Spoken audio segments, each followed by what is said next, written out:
Hello guys, gandang araw. Yan guys, magluluto tayo ng taugi or munggo na pinatubo. Yan. Ito guys, i-fried muna natin yung ating sahog sa ating gulay. Yan, pork. Yan. I-fried muna natin to siya guys para mas masarap. Yan. Binaliktad ko na siya guys kasi luto na yung kabilang part ng ating pork. Yan o. Wow, yummy. It looks yummy guys. Parang ang sarap. Parang gusto ko nang kumain, char.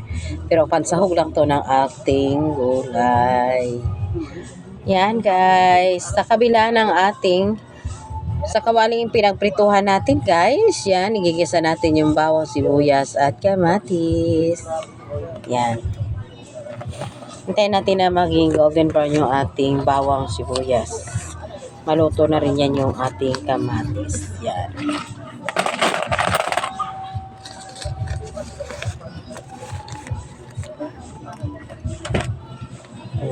Yummy to guys pag naluto guys. Kasi tagal ko na kayang hindi nakatikim ng ganitong gulay.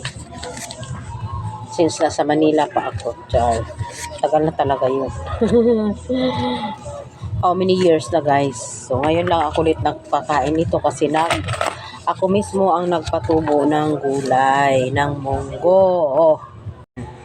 Ako lang nagpatubo ng munggo guys. So yun, lulutuin na natin. Nalinis ko. Natanggalan ko na siya ng mga balat ng munggo. Yan. So ngayon, igigisa na natin siya guys. Lulutuin na natin para maging ulam.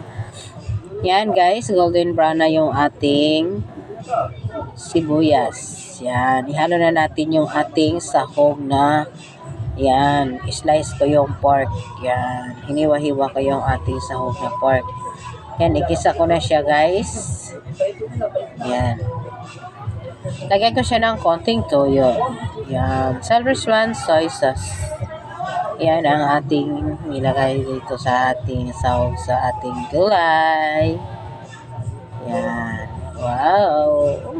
Smells good. Yan talaga ang gusto ko guys. Yan. Yan, lagay ko na yung ating togi. Yung ating munggo na pinatubo. Yan guys. Ito guys, siya.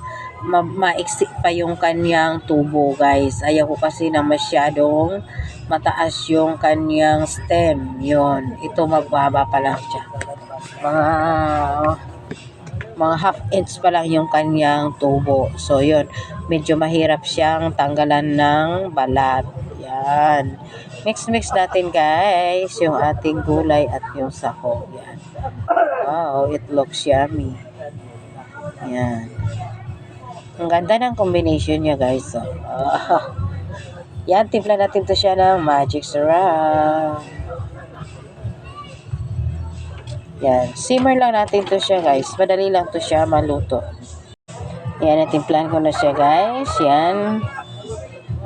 Kumulo na siya guys. So, yan. Konting-konti na lang malapit na siyang maluto. Yan. Tikpan natin kung malambot naman yung ating yummy. Malasa.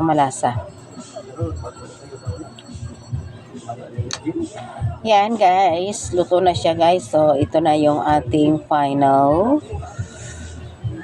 ng ating ulam. Ayan, yan ang finished product ng ating ulam guys. Yan. It looks yummy guys. Kain na tayo. Thank you for watching.